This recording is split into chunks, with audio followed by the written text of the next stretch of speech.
오늘도 하나님께서 이 예배 속에 성령의 은혜를 주시고 또 말씀을 통한 은혜도 함께 허락해 주실 줄 믿습니다.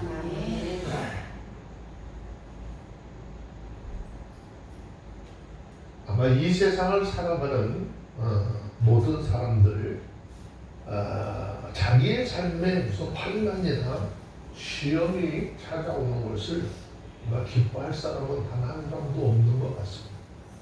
그런데 모든 사람이 살아가는 삶의 여정에는 내가 원하든 원하지 않든 환난이나 시험이 없이 살아가는 사람은 단 한 사람도 없다는 것이죠.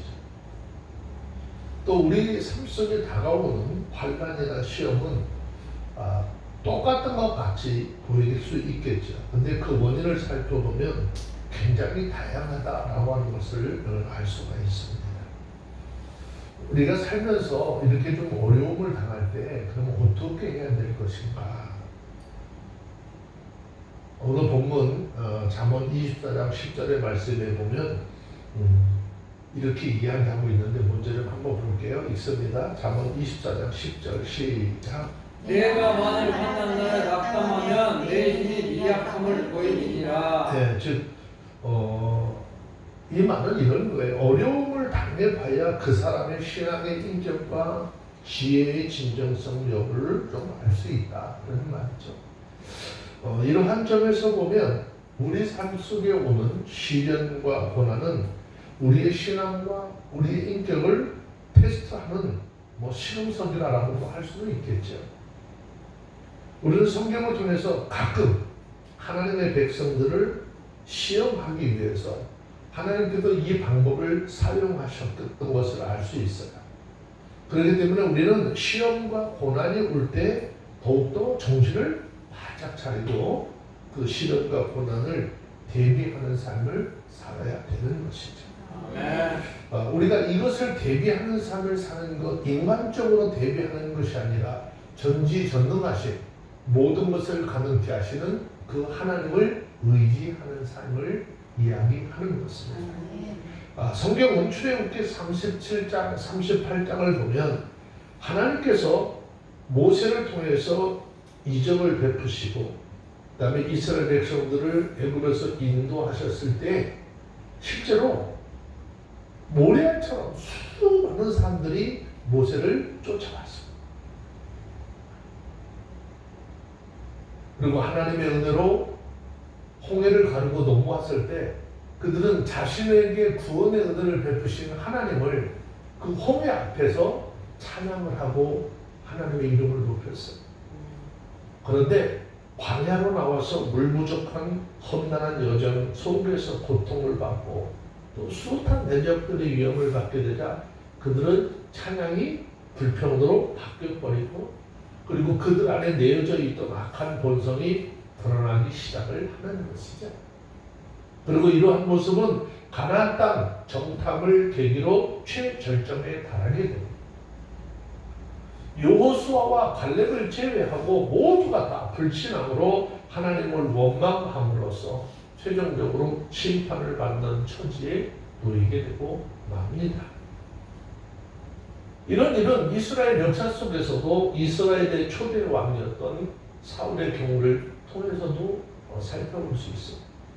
사울은 많은 사람들이 인정할 만한 신실함과 겸손함을 가지고 있었지만 이스라엘 백성들의 최고의 자리에 올라서 천하를 호령하게 되었을 때 그는 그 내면에 숨겨져 있었던 교만함과 패역함이 고개를 들기 시작했고 하나님을 믿지 않냐는 불신의 모습까지 드러나게 되죠. 결국 하나님의 심판을 받아서 비참한 최후를 맞이하게 됩니다. 성경 마태복음 13장 24절로 30절 말씀에 보면 예수님께서 우리가 살아가는 이 마지막 때에 대한 교훈을 하시고 그때가 되면 모든 사람들을 어떻게 모으신다고 했어요. 모으시는데 어떻게 했느냐? 알곡과 가라지를 구분하여서 알곡은 창고에 들이고 가라지는 묶어 불에 태우라라고 명령하셨죠. 즉 알곡과 가라지를 구별하는 방법은 키라고 하는 것 안에 알곡과 가라지를 함께 집어넣어서 키지를 거듭하면 알곡은 안쪽으로 모이고 껍질과 가라지는 밖으로 자꾸 밀려나가게 되는 분리되어지는 그런 것들이 정해져 있죠. 이것을 통해서 마지막 때 알곡과 가라지를 분리하기 위한 시험과 고난이 있을 것도 우리에게 말씀을 하셨습니다. 그리고 그때 우리가 만일 낙담하여 우리 신앙이 약해지거나 예수를 믿는 그 믿음을 잃어버리게 된다면 그 구원의 대열에서 나오게 될 것이고, 설령 구원을 얻는다 할지라도 부끄러운 모습으로 주님 앞에 설 수밖에 없을 것이다 라는 것이죠. 저와 여러분들, 많은 사람들이 이야기하고 우리가 알고 있는 것처럼 지금 우리가 살고 있는 이때 마지막 때라고 이야기하고 있죠. 마지막 때를 살아가는 우리 그리스도인들, 우리 삶 속에서 만나는 여러 가지 시험과 활발이 왔을 때 낙담하기보다는 오히려 우리의 신앙을 하나님 앞에 증명할 기회로 삼아서 믿음과 용기로 잘 대처하시고 오히려 하나님 앞에 우리의 든든한 신앙을 증명할 수 있는 그런 기회로 삼는 저와 여러분들이 다 되어주시기를 주의 이름으로 축원합니다.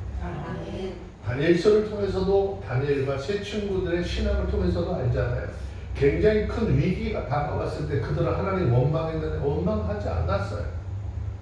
오히려 그 하나님 앞에 그 더욱 단단한 믿음을 증거해 보이고 내 삶을 통해서 살아계신 하나님을 증거해 보이겠다라고 하는 다짐들이 있었기 때문에 하나님은 그들을 통해서 더 큰 은혜의 역사를 베풀어 가시고, 몸은 포로로 이방 땅에 끌려가 있지만 그 이방 땅에서 오히려 더 많은 사람들에게 존경받는 역사를 이루어 주실 일로 믿습니다. 우리는 지금 삶을 사는데 하나님의 은혜로 삶을 사는 거죠. 그래서 우리는 하나님의 은혜를 의지하면서 살아가는 거예요. 그러면 이 하나님의 은혜로 삶을 살고 하나님을 의지하는 그 힘으로 사는 그리스도인들 어떤 삶을 살아야 되느냐? 자, 24장 11절 말씀입니다. 함께 보도록 하겠습니다. 시작. 너는 사망으로 끌려가는 자를 건져주며 살림을 당하게 된 자를 구원하지 아니하지 말라. 네, 아니치 말라, 하지 말라 그래요. 자, 이 말에 대해서 학자들 간에, 신학자들 간에 굉장히 그 본문에서 이야기하고 있는 사망으로 끌려가는 자와 살림을 당하는 자, 구체적으로 누구를 가르치는지에 대해서 이견들이 참 많습니다. 그런데 우리는 이거를 좀 해결하기 위해서 성경 한 구절 볼게요. 요한 1서 5장 16절에 있는 말씀.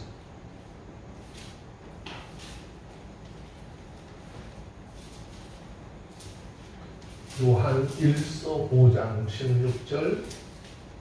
자, 찾으셨으면 한번 볼까요? 읽습니다. 시작. 누구든지 형제가 사망에 이르지 아니한 죄 범하는 것을 보거든 구하라.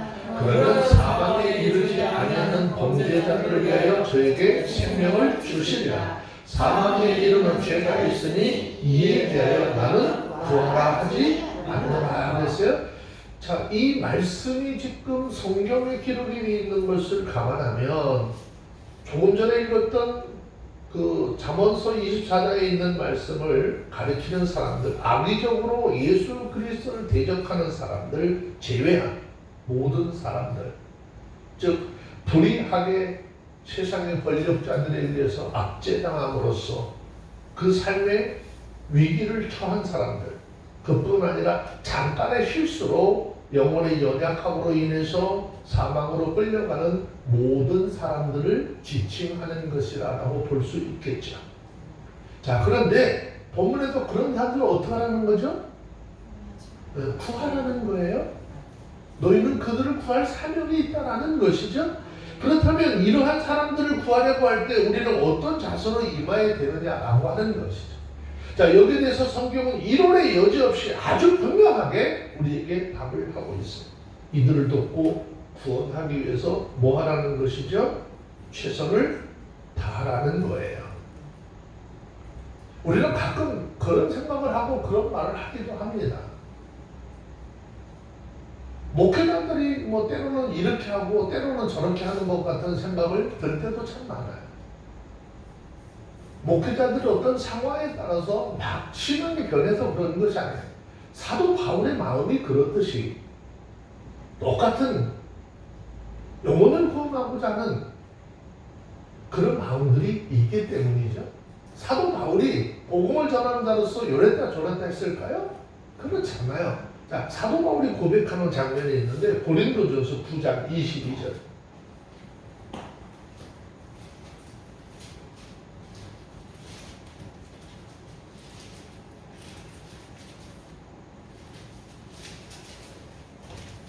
고린도전서 9장 22절입니다. 찾으셨으면 한번 볼까요? 읽습니다. 시작. 약한 자들에게는 내가 약한 자와 같이 된 것은 약한 자들을 어떻게 하며 여러 사람에게 내가 여러 모양이 된 것은 아무쪼록 몇몇 사람을 구원하려 합니다. 하나님 안에 들어온 사람들 한 사람 한 사람이라도 어떻게 조금 더 하나님의 사람으로 온전히 세우고 그들을 하나님과 또 온전한 신앙으로 세우기 위해서 때로는 그들과 함께 하기도 하고 때로는 그들처럼 아주 연약한 자리에 머물러 있을 수도 있다라는 것입니다. 그런데 이거를 잘못 이해를 하면 복음을 전하는 자들을 비하하기도 하고요. 아주 우습게 보는 그런 경향들이 굉장히 많아요.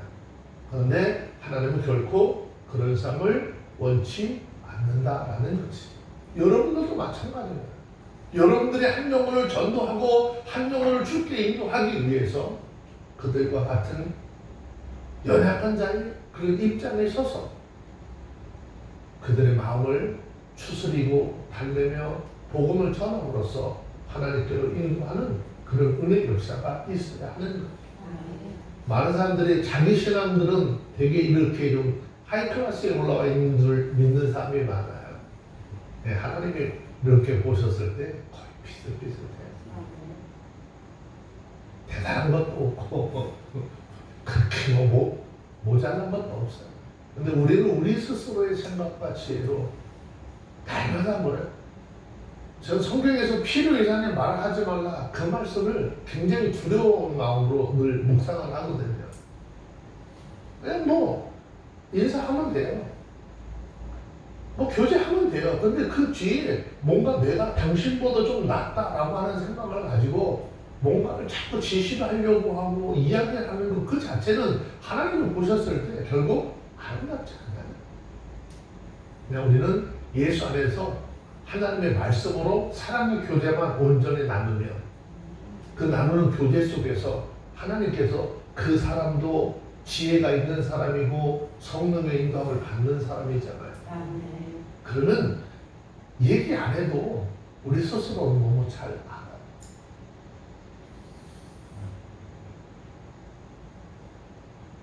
(1912년에) 있었던 굉장히 세계적으로 큰 사고가 있었던 해가 있었죠.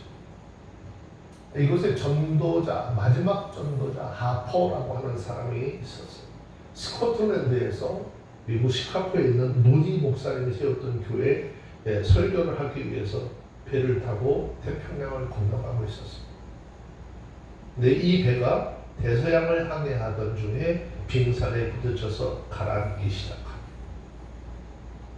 이 배가 그 유명한 타이타닉호입니다.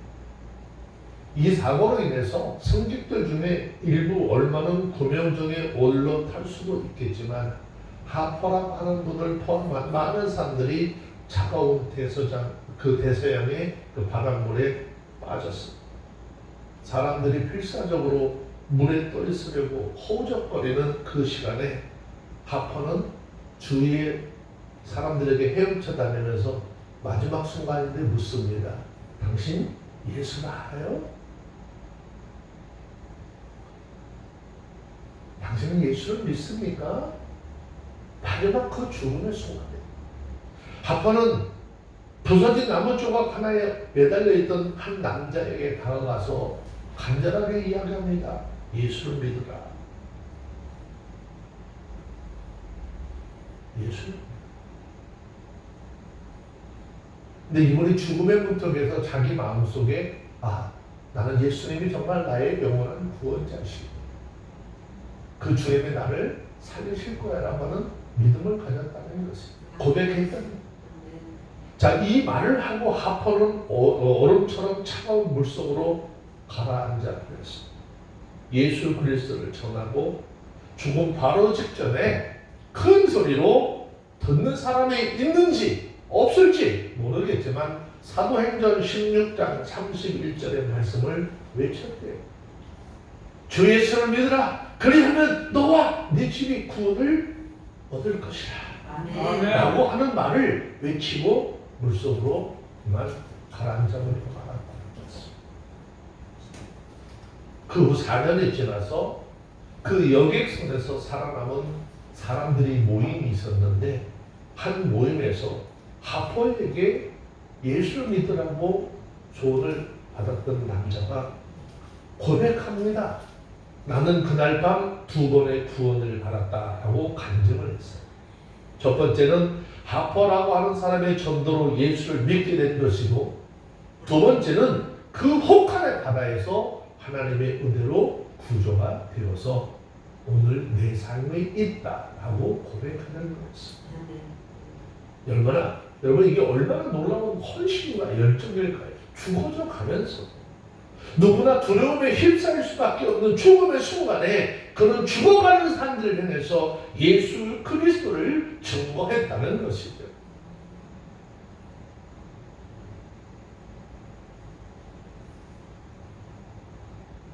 자신이 눈앞에서 죽어가는 영혼들을 살리기 위해서 어떠한 수고도 마다하지 않은 전도자 하포, 이 사람의 모습은 오늘날 우리 그리스도인들이 세상에 정말 수많은 잃어버린들을 영혼을 향해서 가져야 할 마음이지 않겠나요?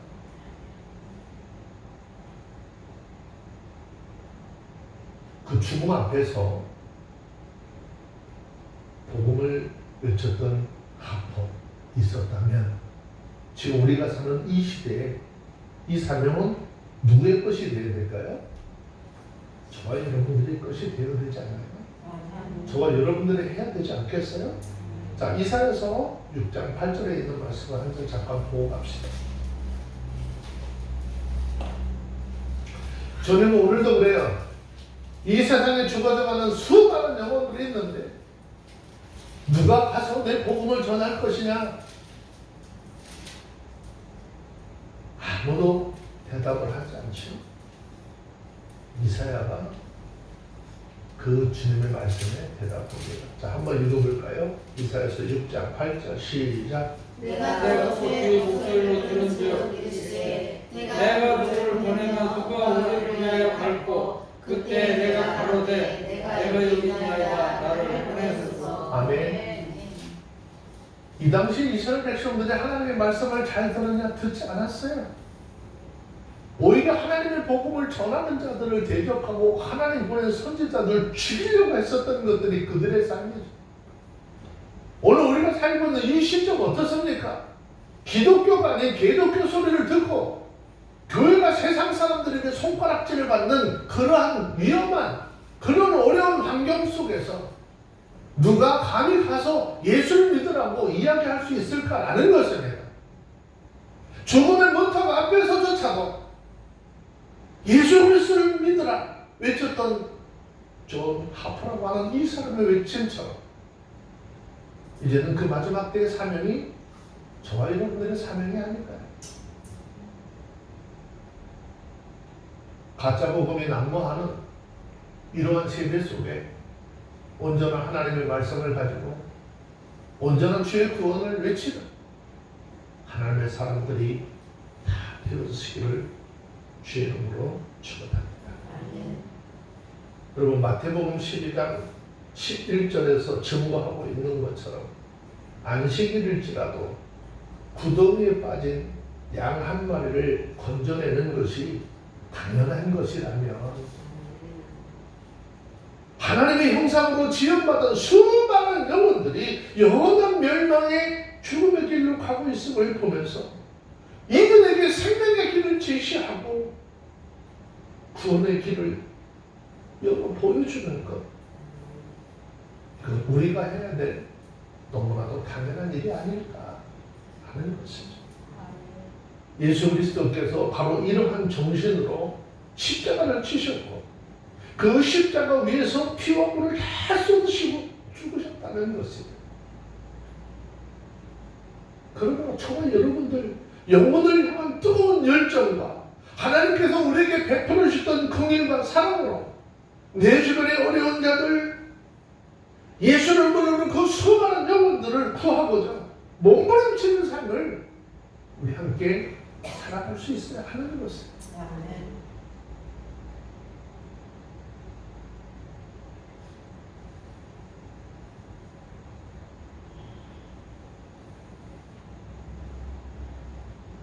아까 잠시 전에 고린도전서 9장 22절 읽었잖아요. 약한 자들에게 내가 약한 자같이 된 것은 그 약한 자들을 얻고자. 내가 여러 사람의 모양이 된 것도 아무처럼 많은 인원이 아니라 몇몇 사람을 구원하고자 하는 그 마음이 있었다는 거죠. 자, 야고보서 5장 20절에 있는 말씀을 한번 보세요. 이 말씀이 우리에게 복음을 전하고 한 영혼을 주께로 인도하는 것이 얼마나 귀한 일일까? 야고보서 5장 20절입니다.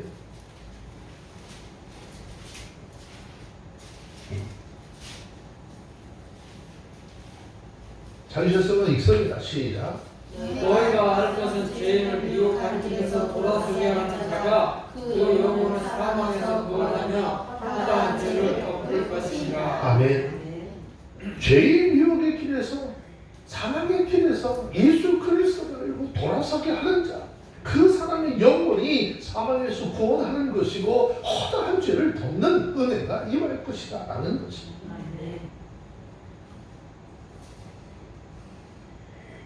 오늘 한 영혼 한 영혼을 향한 주님의 마음이 어떠한지를 잘 깨달아서 우리에게 주신 사명들을 잘 감당할 수 있는 저와 여러분들이 되어주시기 바랍니다. 잠언서 24장 12절 본문 말씀으로 내려왔습니다. 함께 봅니다.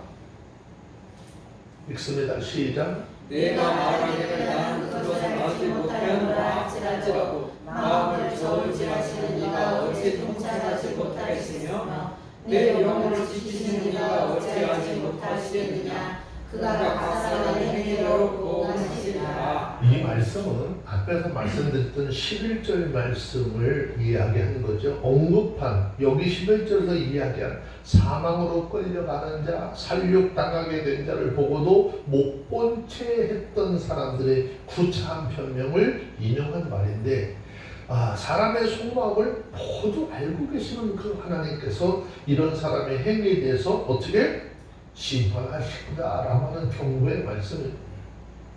여러분, 이 말씀은요 그냥 쉽게 이해될 수 있는 말이 아니에요. 되게 어려웁니다. 이해하기 어려워. 왜냐하면 이 본문에서 이야기하고 있는 이 사람은 강도나 살인자와 같이 아주 적극적인 범죄에 가담한 사람이 아니에요. 그리고 이러한 그의 처지를 기뻐하거나 해를 가한 사람도 아니에요. 단지 그가 당하는 어려움을 뭐 했죠? 외면했을 뿐이에요. 돌아보지 않았다는 것. 근데 본문에서 그에게 하나님이 심판이 임할 것이다 라고 말씀하고 있다는 것이죠. 이것은 많은 그리스도인들에게 실제 의외의 사실이고 굉장히 충격을 주는 그러한 말씀입니다. 왜냐하면 대부분의 그리스도인들은 어떤 적극적인 범죄만 저지르지 않으면 그 자체로 흠이 없고 따라서 마땅한 하나님 앞에 칭찬을 받을 것이라고 생각하고 있기 때문입니다. 또 그렇게 목회자들이 가르쳐 왔기 때문에. 하지만 여기에 대한 본문은요 오늘 우리에게 분명한 메시지와 하나님이 우리에게 대한 마음을 전하고 있습니다. 즉 하나님께서는 적극적인 범죄뿐만 아니라 이웃에 대해서 소극적인 무관심이나 그 구제를 하고 또 그들을 돌아봐야 될 그 게으름조차도 엄중하게 책망하시고 심판하시겠다는 것입니다. 이것은 우리가 잘 알고 있는 것처럼 누가복음 16장 19절부터 31절에 보면 그 부잣집 문 앞에 있었던 거지 나사로에게 아주 무관심했던 부자가 죽어서 지옥의 형벌을 받는다는 이 주님의 비유의 말씀을 통해서도 우리는 너무나 잘 알 수 있는 거예요. 그런데 오늘 우리 사회를 한번 돌아보시면 사회는 날이 갈수록 이기적이고 이웃에 대한 무관심으로 사회가 지금 어떻게 자꾸 이렇게 변해가고 있어요. TV 프로그램에서 특정한 계층의 사람들 비하하거나 그런 느낌만 들어도 분노하고 막 들이고 일어서죠. 근데 길거리에서 아무 이유 없이 폭행을 당하고 쓰러져 있는 사람들에 대해서는 팔짱 끼고 나하고 상관이 없는 일이에요. 관심도 보이지 않죠.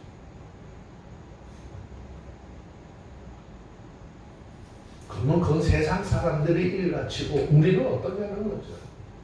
오늘 우리들도 이러한 사회의 무관심하고 비정한 모습들을 보면서 충격과 경악을 금치 못합니다. 하물며 이것을 지켜보는 하나님의 심정은 어떠실 것인가? 이것을 지켜보는 하나님의 마음이 어떨 것인가? 더구나 오늘이라고 하는 이 날을 살아가는 모든 그리스도인들에게 하나님께서 귀한 사명을 주셨잖아요. 그 사명이 뭐죠? 파수꾼에 대한 사명을 줬다는 것입니다. 그리고 에스겔서 3장 16절, 17절, 18절 말씀에 보면 하나님께서 이러한 사명을 받은 자를 그 책임을 게을리할 때 어떻게 하시겠다라고 했는지 성경 잠시 한번 볼까요? 에스겔서 3장 16절.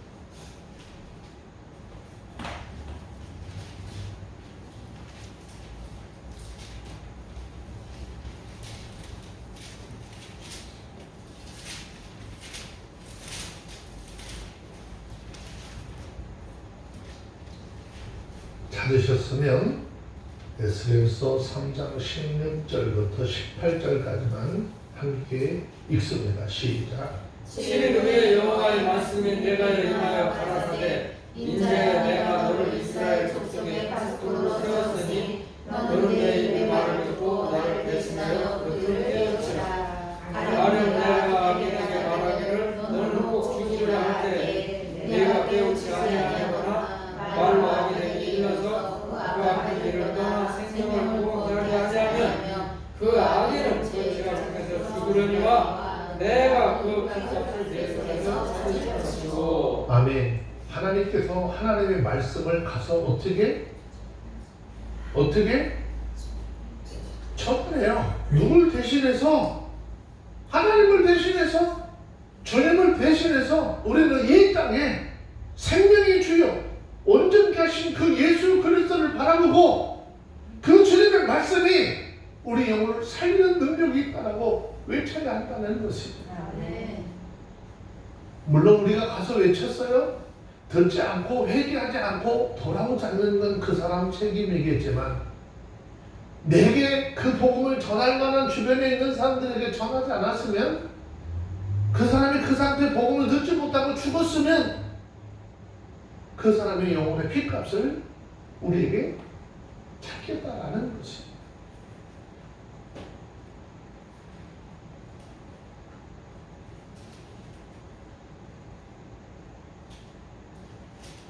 참 무서워. 그러면 이것이 하나님 앞에 어떤 선한 일일까요? 악한 일일까요? 하나님을 모르는 영혼들에게 복음을 전하고 그들을 회개시켜 주께로 돌아오는 일이 하나님 보셨을 때 선한 일이냐 악한 일이냐라고 하는 거예요. 선한 일이잖아요. 자, 그런데 야고보서 4장 17절에 보면 이렇게 말씀하고 있어요.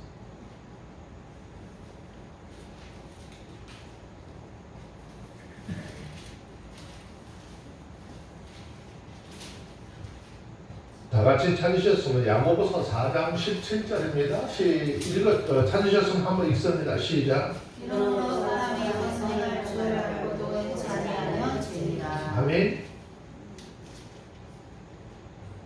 굉장히 아까 에스겔서 그 3장 17절 말씀에서 굉장히 중요한 말이 있어요.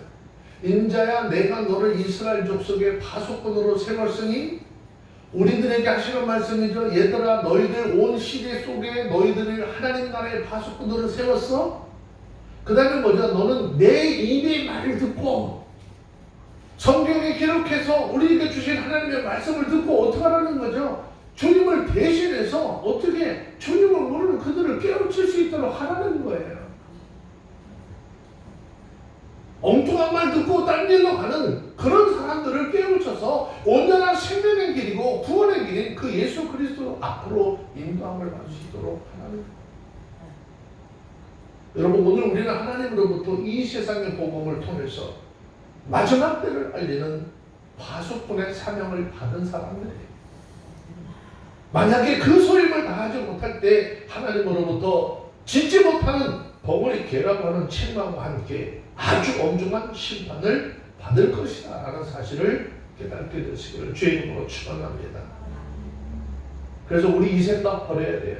나 하나만 깨끗하게 살고 나 하나만 주님의 말씀을 알고 나만 주님의 뜻대로 살면 되지, 그게 아니라 그런 소극적인 태도 다 버리고 부지런히 하나님을 모르고 온전한 하나님의 뜻을 모르는 사람들에게 복음을 전함으로 동시에 적극적으로 또 어려운 사람들의 사정도 헤아리고 힘을 다해서 하나님의 사랑을 실천하고 복음을 전하고 영혼을 하나님께로 인도하는 하나님의 사람들이 되어야 한다라는 것을. 아멘. 근데 문제는 이러한 사명을 감당하려고 하면 하나님의 말씀을 어떻게? 그냥 아는 게 아니라 어떻게? 잘 알아야 돼요. 그리고 그 말씀을 통해서 지혜를 얻어야 하는 것이죠. 자, 13절, 14절 본문 말씀입니다. 잠언 24장 13절, 14절 함께 읽습니다. 시작. 내 아들아, 꿀을 먹으라. 이것이 좋으니라. 소위 꿀을 먹으라. 이것이 내 명령이라. 지혜가 내 영혼에게 여호와 같은 줄을 알라. 이것을 얻으면 정령이 내 장래가 있겠고 내 소망이 끊어지지 아니하리라. 아멘. 자, 여기에서 하나님의 말씀을 어떻게 잘 알아야 되는데 그 말씀을 어떻게 하라는 거죠? 그 말씀을 잘 알려면 어떻게 해? 하나님 말씀을 먹으라는 거죠. 먹으라는 거죠. 13절에서 얘기해. 내 아들아, 꿀을 먹으라. 이것이 좋으니라. 소미 꿀을 먹으라. 이것이 내 입에 타니라. 그랬잖아요. 그럼 가서 날마다 저기 꿀통에 가서 꿀만 퍼먹으면 될까?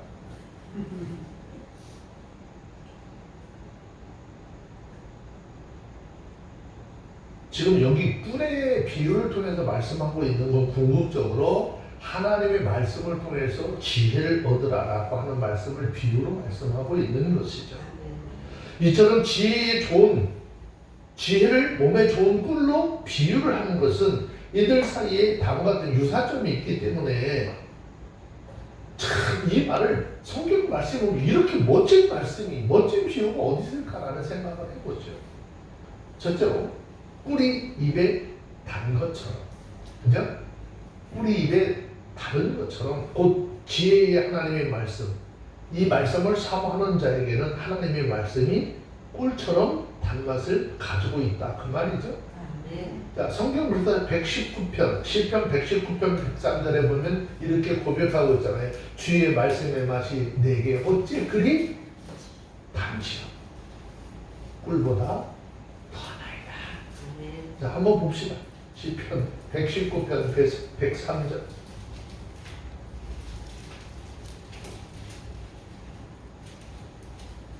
찾았으면 한번 읽습니다. 시작. 주의 말씀이 내게 어찌 그리 단지요 내 입에 꿀보다 더하나이다. 네. 하나님의 말씀을 어떻게 지금 꿀에 비유를 해서 이렇게 이야기하고 있는 거죠. 자, 두 번째 꿀의 특성은 뭐죠? 자연에서 채취한 완전 식품이라는 거죠. 그래서 그 어떤 가공이 필요 없어요. 오히려 그것을 가공을 하게 되면 맛과 효능이 떨어지게 되는 것이죠. 그런데 하나님의 말씀 역시 완전한 거예요. 이 하나님의 말씀을 가감하지 말라는 거예요. 이 하나님의 말씀 있는 그대로 진리의 말씀을 전할 때 이곳에 영혼을 살리고 하나님을 알아가는 지혜와 지식이 풍성이 임하게 될 것이다. 하나님의 말씀을 가감하면 이 하나님의 말씀의 본질을 훼손하는 것이지. 자, 신명기 12장 32절.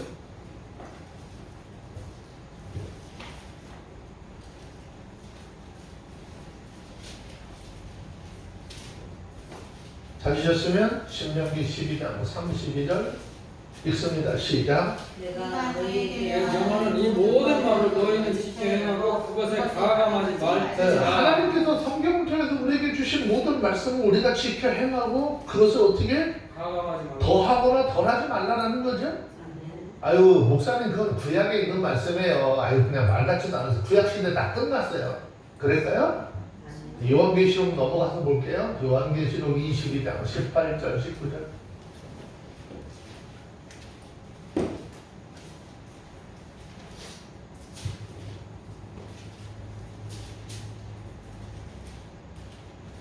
찾으셨으면 요한계시록 22장 18절 19절 읽습니다. 시작. 내가 이 책의 예언의 말씀을 듣는 각인에게 증거하노니 말을 누구든지 이것들 외에 더하면 하나님이 이 책에 기록된 재앙들을 그에게 더하소이로. 만일 누구든지 이 책의 예언의 말씀에서 제하여 버리면 하나님이 이 책에 기록된 생명자와 및 거룩한 성의 참여함을 제하여 버리시리라. 아멘. 저와 여러분들은요, 이 말씀을 우리의 마음 깊이 새겨야 하는 거예요.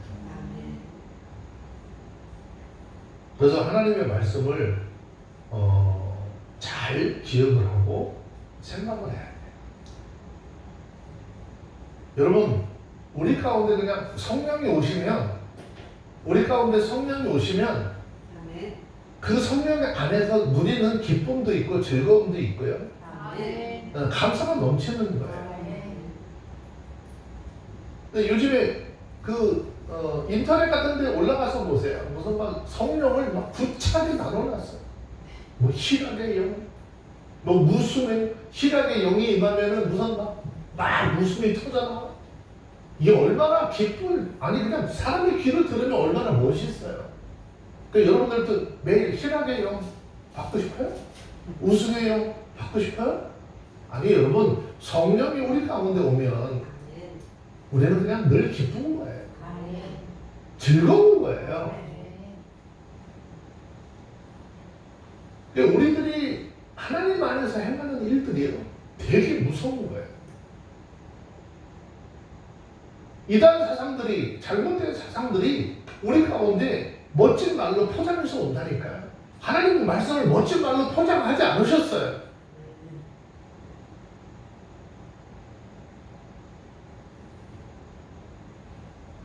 그럼 모든 사람들이 날마다 그것만 받으려고 길을 써야 돼요.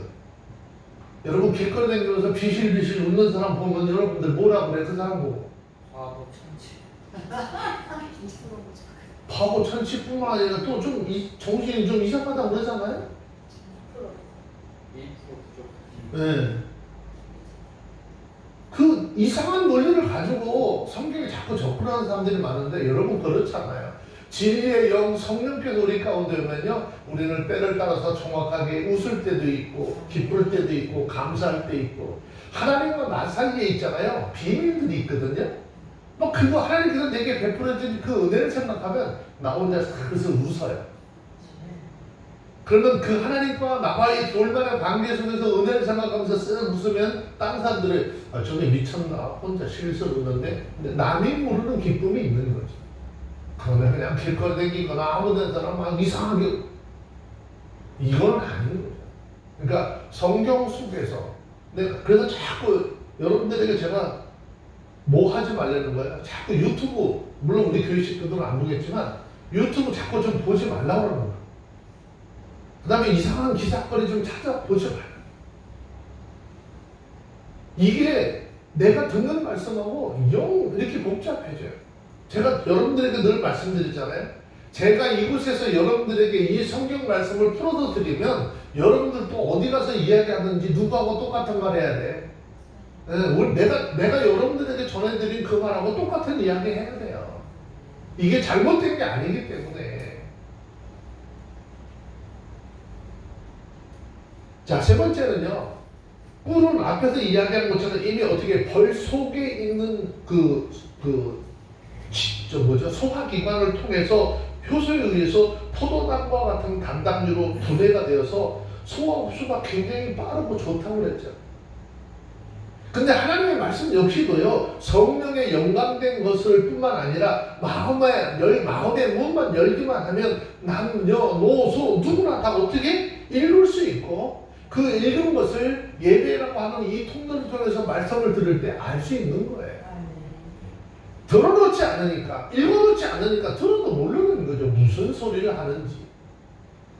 네 번째, 꿀을 먹으면 흡수되어서 피곤한 몸이 힘과 에너지를 얻게 되죠. 하나님의 말씀 역시도 어때요? 피곤한 영혼에게 새 힘을 주시고 쉬는 영혼을 솟게 하는 놀라운 힘이 있다라는 것이죠. 다섯 번째, 꿀을 연구를 그래서 많이 했어요. 꿀은 풍부한 비타민과 미네랄 또 효소가 함유되어 있어서 면역력을 굉장히 높여준대요. 그래서 고혈압이나 당뇨, 심지어 암까지 치료하는 놀라운 효능을 가지고 있다라고 했어요. 이거 들으면서 여러분들 혹시 우리 목사님 오늘 꿀 팔라고 한다, 추석 앞두고 그거 아니에요? 그런데 중요한 거 있죠. 하나님의 말씀 역시도 우리에게 죄와 싸울 수 있는 힘과 능력을 주는 뿐만 아니라 죄악으로 병든 영혼도 치료하시는 신비한 능력을 가지고 있다라는 거예요. 하나님의 말씀으로 하지 않으면 우리는 죄악된 삶에서 떠날 수 없어요. 하나님의 말씀은 우리를 죄와 사망으로부터 풀어 구원과 생명의 길로 인도해 주실 뿐만 아니라 세상이 줄 수 없는 안식과 평강으로 죄를 씻게 하시고, 그리고 세상 속에서 살면서 찌들었던 모든 것들 다 회복시켜 주셔서 하나님 앞에 정말 주님이 주신 기쁨을 누릴 수 있는 사람으로, 즐거움을 누릴 수 있는 사람으로 바꿔주시는 것이죠. 그래서 14절 후반절에서 말씀하고 있는 게 이거예요. 이것을 얻으면 정령이 너희 장래가 있겠고 내 소망이 끊어지지 아니하리라. 아멘. 세상 사람들은요, 꿀을 자연에서 얻은 천연식품이라고 해서 굉장히 귀하게 여기잖아요. 그런데 우리에게 주시는 하나님의 말씀이야말로 성령을 통해서 하늘로서 온 정결하고 완전한 진리라는 것을 모른다는 것이죠. 몇십 년 혹은 몇백 년 묵은 산삼이 좋은 줄은 다 알면서도 수천 년을 통해서 우리 가운데 전해진 수많은 영혼들을 회복시키고 살려내고 영원한 길을 걷게 하신 이 하나님의 말씀에 대해서는 얼마나 그렇게 무지한지요. 우리의 삶 돌아보세요. 우리 몸이 조금 좋지 않으면 몸에 좋다는 식품은 다 갖다 먹잖아요. 그 약값이 아무리 비싸도, 아니 해외에서까지 가도, 해외 가서도 사다 먹잖아. 요즘에는 인터넷이 발달돼가지고 해외 거도 직접 구하는 그런 며칠이면 온다며. 그런 것들이 여러분 우리 주변에 한번 보세요. 삶의 주변에 지금 어마어마하게 많을 거예요. 근데 의외로 값없이 영생을 주시는 이 하나님의 말씀에 대해서는 무시와 경멸의 실수로 먹지. 허파잖아요. 이것은 스스로 지혜로운 척하지만 무지하게 짝이 없는 아주 어리석은 사람의 모습이거든요. 우리가 분명하게 알아야 될 것은요, 우리를 향한 하나님의 생각. 하나님은 우리에게 향한 하나님의 생각이 어떠한지 그 분명히 알아야 돼요. 아멘. 여러분, 하나님이 우리에게 향한 하나님의 생각이 어떤 걸까요? 무엇일까요? 성경을 봐야지 뭐. 예레미야 29장 11절.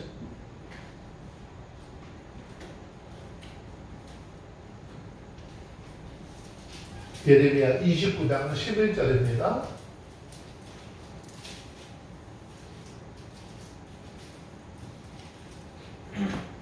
자, 찾으셨으면 다 같이 한번 읽어볼까요? 읽습니다.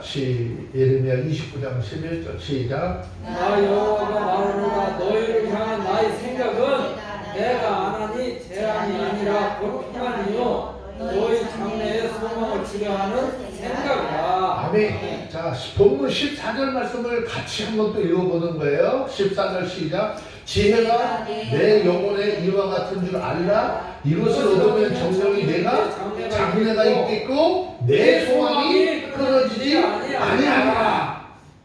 하나님이 우리를 향한 마음이 뭐라고 했어요? 곧 평안이고 너의 장래에 소망을 주라는 생각이라 그랬어요. 하나님의 자녀 삼으시고 복음을 통해서 우리를 하나님 앞에 인도하시면 우리를 망하게 하려고 하는 게 아니고 우리를 괴롭게 하려고 고통 주려고 하는 것이 아니고 하나님께서 주시는 평안을 무장하게 하시고 우리 장래에 하나님 나라의 소망을 주려 하는 생각이라. 하나님의 마음이라는 거예요. 결국 이 말씀은 하나님 안에 우리가 바라던 미래에 대한 희망으로 가득 차 있다 그 말이에요. 결국 너희 삶에 바라는 소원과 미래가 있다면 온전히 하나님을 믿고 의지하라 그 말이죠. 너희가 이 땅에 살면서 이루기를 원하는 것이 있느냐? 모든 것을 능히 이루실 그 하나님의 말씀을 믿고 의지하라 라는 것이죠. 이러한 이유 때문에 우리들은 예수를 사랑하고 하나님을 사랑하고 그뿐 아니라 여호와 하나님의 말씀, 진리의 말씀, 생명의 말씀을 사모하고 그 말씀의 가르침을 받아서 지혜로운 자로서의 삶을 살아가야 하는 것이죠. 여러분, 우리가 이 땅 위에서 무엇이 그렇게 좋고 무엇이 그렇게 막 희한하고 하는 사람들이 많죠. 그런데 큰 무엇보다도 하나님께서 우리에게 주신 말씀이야말로 우리 영혼은 물론 육신까지도 살려줄 최고의 보배인 것이고 영양인 것을 아시고 하나님의 말씀을 하려고 힘쓰는 저와 여러분들이 다 되어주시기 바랍니다. 아멘. 가을이 되면 몸이 허약해진다고 보약 드시러들 많이 다니시잖아요. 네, 하나님께서는 우리에게 아름다운 보약, 굉장히 귀한 보약 두 첩을 주셨잖아요. 신약과 구약을 주셨잖아요. 이 보약, 이 두 첩의 보약을 먹는 사람은요 영원히 목마르지 않고요. 영원한 하나님의 일에 대한 또 신앙의 건강함을 통해서 하나님 나라에 가는 그날까지 하나님과 더불어 동행하고 내 삶에 하나님의 은혜를 이끌어서 주님이 일하심으로 날마다 하나님과 동행하시고 주님의 시험으로 충만하게 될 줄로 믿습니다. 기도합니다. 거룩하신 하나님 감사합니다. 오늘도 하나님의 앞에 믿음을 가지고 살아가는 하나님의 백성들 삶을 어떻게 살아야 될 것인지 말씀을 통해서 알게 하셨습니다. 비록 우리의 삶 속에 때로는 알지 못하는 일에 대해 어려움이 있지만 신앙이 떨어지지 않게 하시고 사망으로 끌려가는 그 영혼들을 불쌍히 여기게 하시고 영혼을 살리는 생명의 말씀을 통하여 그들을 주께로 인도하는 은혜의 역사 있게 하여 주옵소서. 그들에게 세상적인 이야기로 가서 전도하는 것이 아니라 성경에 기록한 여호와 하나님의 말씀, 생명의 말씀으로 복음을 전하게 하시는데 내 입에서 주의 말씀이 나와야 하오니 주여 우리들이 열심히 주의 말씀을 먹게 하시고 그 주의 말씀을 통해서 하나님의 마음을 전하게 하시고 그 말씀을 전해 듣는 영혼들이 주께로 돌아오는 은혜의 역사 있게 하옵소서. 우리 주 예수님의 이름으로 기도합니다. 아멘.